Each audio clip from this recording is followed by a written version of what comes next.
시편 37편 12절에서 26절 말씀 우리 한 절씩 교독하겠습니다. 악인이 의인치기를 꾀하고 그를 향하여 그의 일을 가는도다.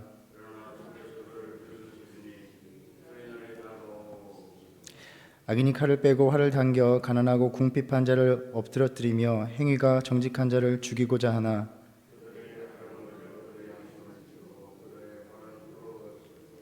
의인의 적은 소유가 악인의 풍부함보다 낫도다. 여호와께서 온전한 자의 날을 아시나니 그들의 기업은 영원하리로다.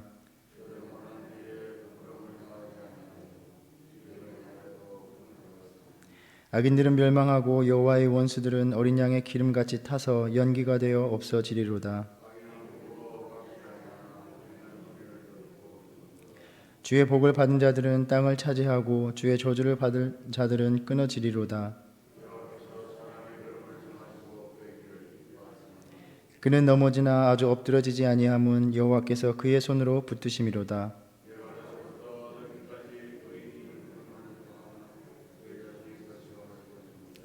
함께 읽겠습니다. 그는 종일토록 은혜를 베풀고 구워주니 그의 자손이 복을 받는도다. 아멘. 우리가 인간적으로 보면 우리가 살아가는 현실은 참 서글픕니다. 악인들이 번영하는 것처럼 보이기 때문입니다. 이것은 비단 오늘날 뿐만이 아니라 인류의 역사에서 늘 그랬습니다. 의인으로 살아가는 것이 손해이고 또 신앙적으로 하나님의 뜻을 거스르며 살아가는 이들의 삶이 편안해 보이기만 합니다.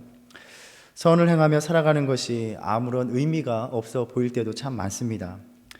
예수 그리스도를 믿으면 이 땅에서 삶의 어려움이 없을 것이다 라고 분명하게 말할 수 있으면 얼마나 좋을까 싶지만 현실은 그렇지 않습니다. 실상은 하나님을 거스르는 이 세상 속에서 살아가야 하기 때문에 오히려 고난 속에서 살아가야 하는 운명이 그리스도인들의 삶이라는 것입니다. 우리는 이 신앙과 현실 사이에서 괴리감을 맛보면서 때로는 원망스럽게 하나님을 향하여 부르짖기도 합니다. 하나님, 내가 이렇게 주님을 잘 섬기며 살아가고 있는데 왜 내 삶이 이렇게 힘들고 또 채워지지 않는 것입니까? 은연중에 우리의 믿음에는 또 우리의 신앙에는 잘 믿으면 성공한다라는 공식이 자리 잡고 있습니다. 하나님이 나의 신앙의 열심을 이 세상의 성공과 번영과 풍요로 갚아 주실 것이라는 기대가 있는 것입니다. 신앙과 일종의 보상 심리가 맞물려 있다는 것입니다. 물론 인간적으로는 충분히 공감이 되고 이해가 되는 것이기도 합니다. 하지만 하나님을 믿어도 우리가 살아가는 삶의 현실에 있어서는 많은 실패와 좌절이 있을 수 있다는 것을 우리는 부인할 수가 없습니다. 아플 수도 있고 또 하는 일에 큰 어려움이 닥칠 수도 있는 것입니다. 하나님의 사랑과 또 세상적인 성공을 동일시하려는 이 마음이 또 이 믿음이 생각이 깨어지지 않는다면 우리는 악인의 형통을 바라보는 데서 오는 그 좌절감에서 벗어날 수 없을 것입니다. 오히려 하나님께서 나를 사랑하시기 때문에 세상적으로 어려워질 수도 있는 일입니다. 더 이상 죄악의 늪에 빠지지 않게 하시기 위한 하나님의 손길을 우리는 받을 때가 있습니다. 내가 하나님을 사랑하기 때문에 세상적으로 손해를 볼 수도 있는 일입니다. 삭개오는 예수님을 만남으로 인해서 그 기쁨 가운데 자신의 절반을 내려놓기도 하였습니다. 우리가 겪는 많은 세상적인 어려움들이 오히려 하나님을 더욱더 의지하게 하고 또 하나님에 대해서 올바로 깨닫게 한다면 그것이 세상적인 성공보다 더 귀하게 베푸시는 하나님의 사랑이라는 것입니다. 험한 세상에서 우리가 하나님을 믿는 이유는 또 우리가 하나님께로부터 받는 은혜는 우리가 세상 속에서 성공하고 번영하기 때문이 아니라 어떠한 현실에서도 삶의 소망을 품으며 살아갈 수 있기 때문이 아닌가 생각을 합니다. 잔잔하고 평온한 물결을 항해할 수 있기 때문이 아니라 거친 파도와 높은 풍랑이 있는 그 한복판에서도 우리 하나님은 그 파도를 잠재우실 수 있기에 그 하나님을 신뢰함으로써 나는 평온한 마음을 품을 수 있는 것이 바로 하나님의 은혜가 아닌가 생각합니다. 우리가 부르는 찬송가의 가사처럼 큰 풍파로 무섭고 어렵든지 나의 영혼은 늘 편하다라고 고백할 수 있는 것이 바로 우리의 신앙의 의미라는 것입니다. 세상적인 성공과 하나님의 사랑을 결합시킨 보상 심리로는 이러한 평안함을 맛볼 수가 없습니다.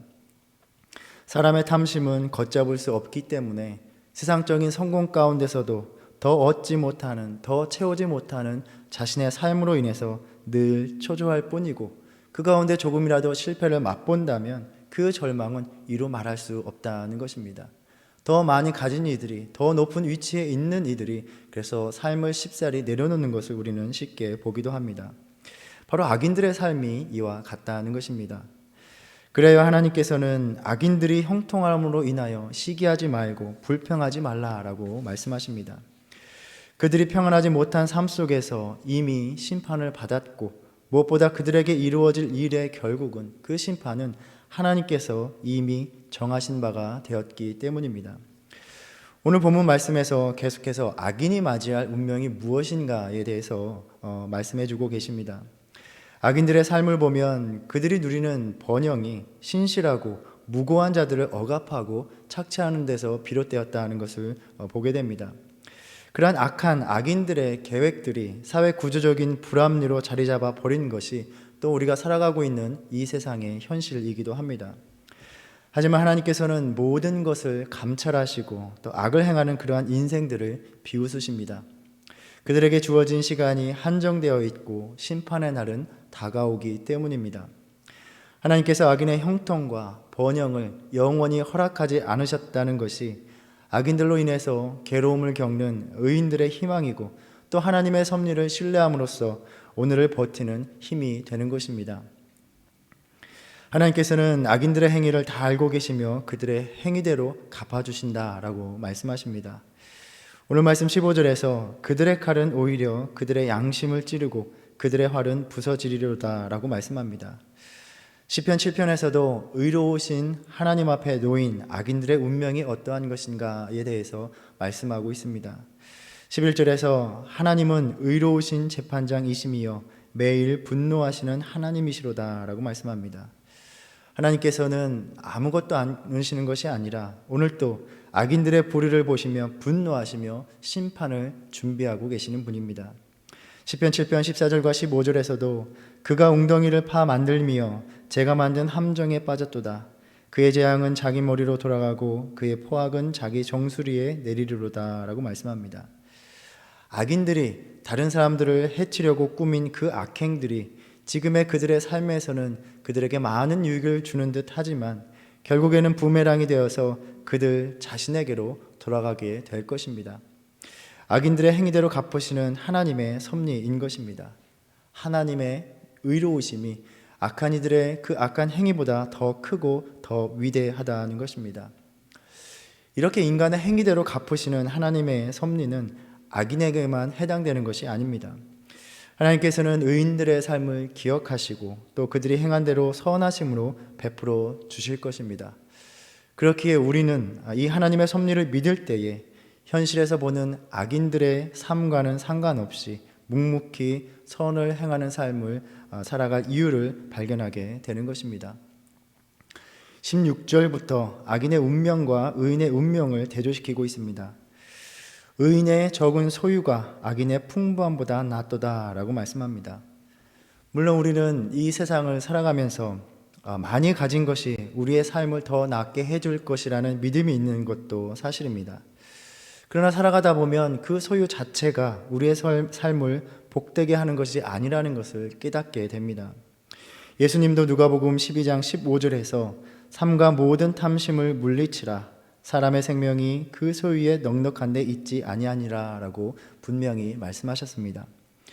물론 우리가 누리는 물질은 하나님께서 허락하신 복이기도 하고 또 넉넉한 재산이 비난받아야 할 이유는 결코 없으며 가난이 옳다는 것도 결코 아닙니다. 다만 물질을 얻고 또 그 물질을 사용하는 방식에 있어서 불의와 또 탐욕에 결합되어서 죄악을 저지르게 될 때에 하나님 보시기에 결코 그것이 합당하지 않다는 것입니다. 우리는 이러한 교훈을 잠언에서도 찾아볼 수 있습니다. 잠언 15장 16절에서 가산이 적어도 여호와를 경외하는 것이 크게 부하고 번뇌하는 것보다 나으니라 라고 말씀합니다. 진정으로 하나님을 경외하고 또 하나님께 자신의 삶을 맡기는 자는 살아가다 보면 다른 이들의 부유함이 결코 부러움이 되지 않는 것을 우리는 또 알게 됩니다. 또 잠언 16장 8절에 보면 적은 소득이 공의를 겸하면 많은 소득이 불의를 겸한 것보다 나으니라 라고 말씀합니다. 하나님 보시기에 올바른 방식으로 올바른 삶의 자세로 물질을 취하고 소유하고 있는가가 중요한 것입니다. 그래서 17절에서 악인의 팔은 부러지나 의인은 여호와께서 붙드시는도다 라고 말씀합니다. 이 팔은 일을 하는 수단이기도 합니다. 그래서 악한 자들이 부를 얻는 능력 또는 수단을 하나님이 꺾으실 것이다 라는 말씀으로 볼 수 있습니다. 18절에서 온전한 자는 하나님을 전적으로 의지하고 자신의 길을 하나님께 맡기고 하나님의 섭리를 따라 살아가는 사람들을 가리킵니다. 그들은 환난의 때에 부끄러움을 당하지 아니하며 기근의 날에도 풍족할 것이라 라고 하십니다. 의인들의 사는 날들을 하나님께서 다 알고 계시기에 그의 보호의 손길 안에 두신다라는 말씀입니다. 그리고 오늘 말씀에서 그 악인들은 여호와의 원수와 동일시되고 있습니다. 20절에서 그들이 연기가 되어 없어진다라는 말은 연기 속에서 그들의 삶이 끝장이 난다라는 말입니다. 바로 이들의 삶은 덧없이 사라질 것입니다. 그들의 형통함은 또 일시적이고 결국 파멸하게 될 것입니다. 21절에서 악인은 꾸고 갚지 아니하나 의인은 은혜를 베풀고 주는도다 라고 말씀합니다. 이 구절을 통해 보면 과연 우리가 살아가면서 누가 진정으로 부유한 자인가를 보게 하십니다. 악인이 꾼 것을 갚지 않는 것은 갚고 싶지만 가진 것이 없어서 더 이상 남아있는 것이 없어서 갚을 수가 없는 지경이 된 그 상황을 생각해 볼 수 있습니다. 그러나 의인은 넉넉하게 베풀 수 있게 된다라고 말씀합니다. 또 한편으로 보면 사람이 베풀 수 있다는 것이 결코 그의 소유에 많고 적음에 달려있지 않다는 점입니다. 우리는 주위를 둘러보면 많은 것을 가지고 있어도 더 가지는 것에 또 소유하는 것에 혈안이 되어 있어서 베풀지 못하는 사람들을 많이 보게 됩니다. 그러한 사람들과 함께 하다 보면 정말 그가 풍요한 사람이구나 하는 것을 느끼지 못한다는 것입니다. 그렇지만 가진 것이 많지 않지만 부지런히 나누고 베푸는 이들이 있습니다. 그러한 사람들에게서는 오히려 우리는 삶의 풍성함을 느끼게 됩니다. 의인이 베푸는 것들을 바로 풍성하게 만드시는 것이 바로 하나님이시다라는 것입니다. 예수님께서는 오병이어의 기적으로 수많은 사람들을 먹이셨습니다. 바로 너희가 다른 사람들이 아닌 너희가 먹을 것을 주라 라고 하시면서 보리떡 5개, 물고기 2마리 그렇게 주님께 드리는 헌신, 나누고자 하는 마음을 보시고 그것들을 가지고 풍성하게 하사 바로 베푸는 자가 되게 하신 것입니다. 풍성하게 하시는 주님의 능력, 은혜로 인해서 의인은 자기가 가진 것에 상관없이 은혜를 베풀고 주는 사람이 될 수 있다라는 것을 묵상해 봅니다. 22절에 주의 복을 받은 자들은 땅을 차지한다라는 말씀은 우리가 어제 나누었던 11절 말씀에서 온유한 자들이 땅을 차지하는 것과 같은 의미입니다. 성경에서 땅이 하나님께서 주시는 그러한 약속이라는 것을 볼 때에 하나님의 인도하심 속에서 약속하신 복을 누리는 그러한 삶을 살아가게 될 것이다 라는 말씀입니다. 오늘 본문에서 특별히 하나님께서 이 의인의 가는 길을 어떻게 붙들어 주시는가 23절과 24절 말씀에서 볼 수 있습니다. 여호와께서 사람의 걸음을 정하시고 그의 길을 기뻐하시나니 그는 넘어지나 아주 엎드러지지 아니함은 여호와께서 그의 손으로 붙드심이로다. 사람의 걸음을 정하신다라는 말은 그의 걸음을 굳건하게 정하신다, 세우신다라는 의미로서 24절에 넘어지지 않게 하신다라는 말에 비추어 볼 때 그의 걸음이 안전하게 된다라는 의미로 볼 수 있습니다. 그래서 다른 번역들을 보면 23절을 하나님이 그의 길을 기뻐하실 때에 그의 걸음걸이를 굳건히 하신다라고 옮기기도 합니다. 세 번역으로 된 이 23절, 24절을 세 번역으로 읽어보면 우리가 걷는 길이 주님께서 기뻐하시는 길이면 우리의 발걸음을 주님께서 지켜주시고 어쩌다 비틀거려도 주님께서 우리의 손을 잡아주시니 넘어지지 않는다라고 우리가 읽게 됩니다.